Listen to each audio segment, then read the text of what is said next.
Assalamualaikum warahmatullahi wabarakatuh.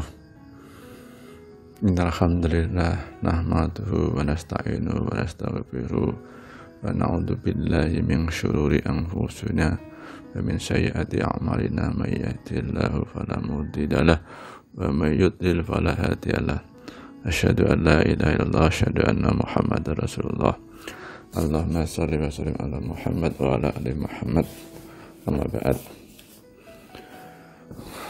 Saudara-saudara, Bapak Ibu, jamaah Bank Syariah Barakah dan Sejahtera yang dirahmati Allah Subhanahu wa taala. Pertama-tama marilah kita panjatkan puja dan puji syukur kehadirat Allah Subhanahu wa taala. Yang mana pada kesempatan hari ini kita diberi nikmat Allah berupa nikmat iman, Islam, kesehatan, kesempatan, dan diberi kesempatan kita oleh Allah Subhanahu wa taala bertemu lagi dengan bulan suci Ramadan ini. Salawat dan salam semoga tetap tercurah pada uswatun hasanah kita Nabi Muhammad SAW yang membawa ajaran agama Islam dari zaman jahilah sampai zaman yang terang benderang, dan insya Allah beliau akan memberi syafaatnya pada umatnya besok di hari Yaumul Hisab nanti. Amin ya rabbal alamin. Bapak-bapak, ibu-ibu yang dirahmati Allah Subhanahu wa taala, di hari yang cerah ini saya akan menyampaikan kultum dengan agungnya kedudukan amalan hati dalam Islam. Hati diibaratkan raja, sedangkan anggota badan adalah prajuritnya.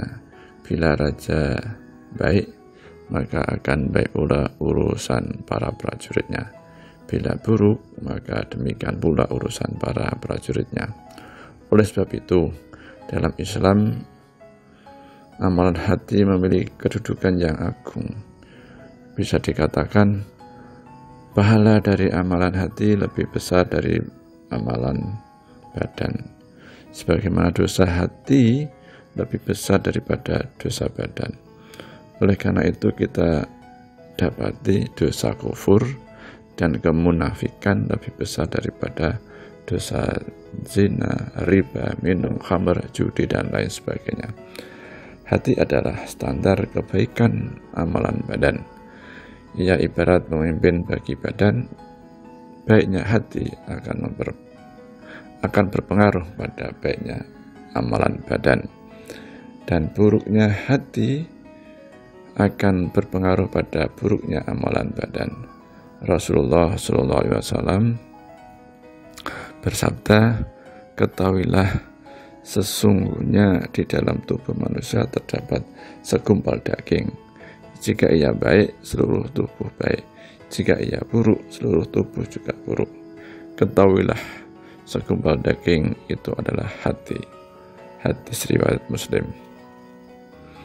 Syekhul Islam Ibnu Taimiyah menegaskan, amalan badan tidak akan diterima tanpa perantara amalan hati.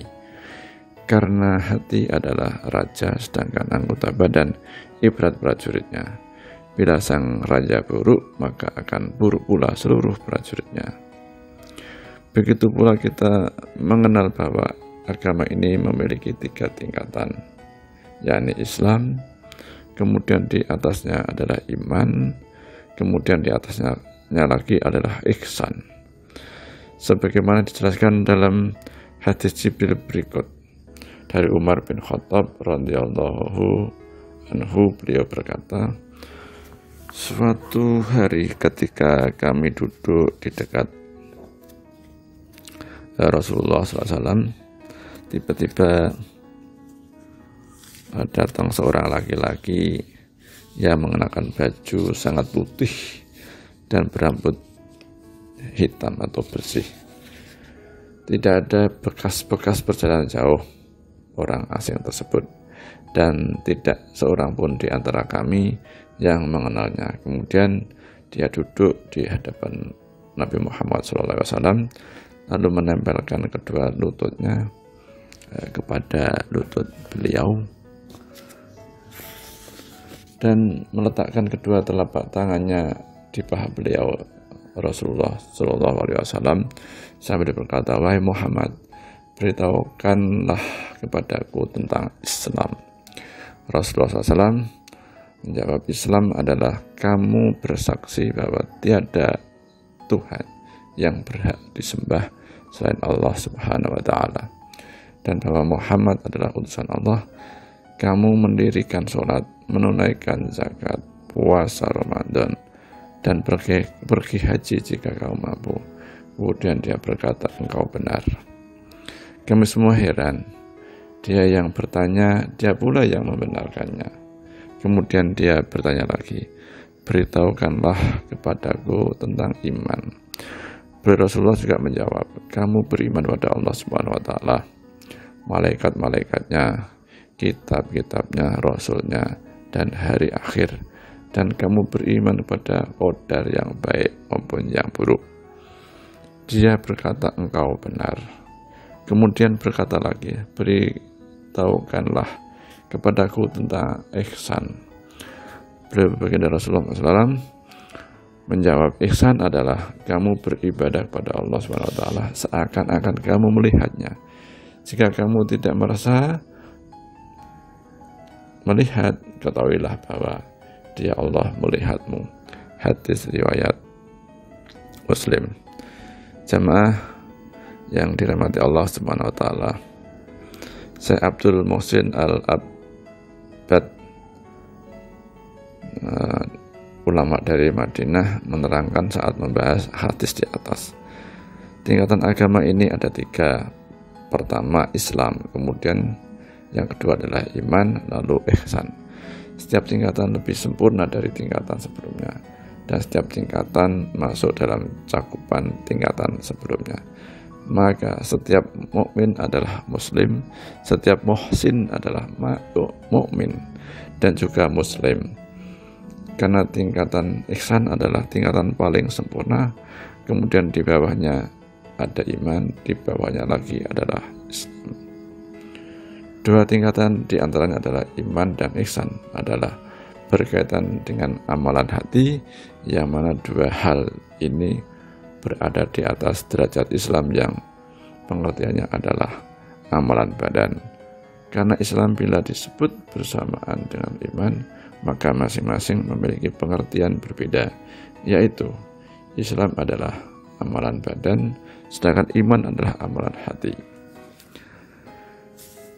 Jemaah yang dirahmati Allah Subhanahu wa Ta'ala, kemudian bukti selanjutnya bahwa amalan hati lebih besar nilainya daripada amalan badan adalah pokok-pokok atau pondasi agama ini ada pada amalan hati, seperti cinta pada Allah, Rasulnya, tawakal, dan lain sebagainya, masuk ada ikhlas, sabar, syukur, dan lain-lain. Dalam hadis qudsi disebutkan di mana Rasulullah SAW meriwayatkan dari Rabb-Nya, Allah Ta'ala berfirman, aku paling tidak butuh pada sekutu. Barang siapa mengerjakan suatu amalan dalam keadaan menyekutukanku dengan selainku, maka aku tinggalkan dia bersama dengan sekutunya. Hadis riwayat Bukhari dan Muslim. Hadis di atas sebagai dalil bahwa amalan hati lebih besar kedudukannya daripada amalan badan. Karena amalan badan tidak akan berguna bila seorang berlaku syirik sebanyak apapun amalannya, baik syirik kecil apalagi syirik besar.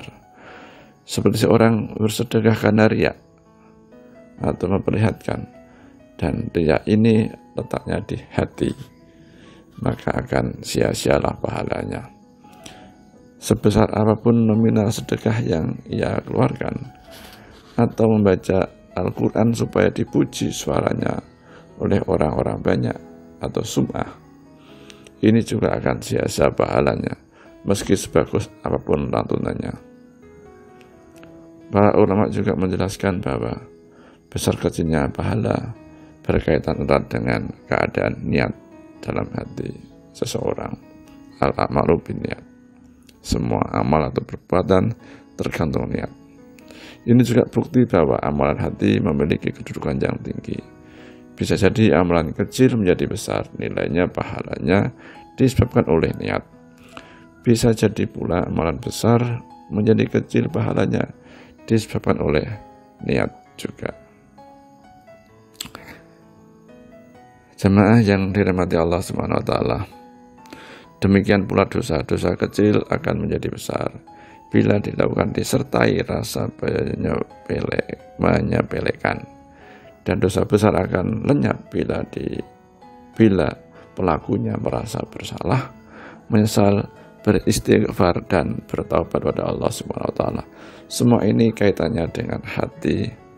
Oleh karena itu, para ulama mengatakan tidak ada dosa kecil bila dilakukan secara terus-menerus, dan tidak ada dosa besar bila ditutupi dengan istighfar.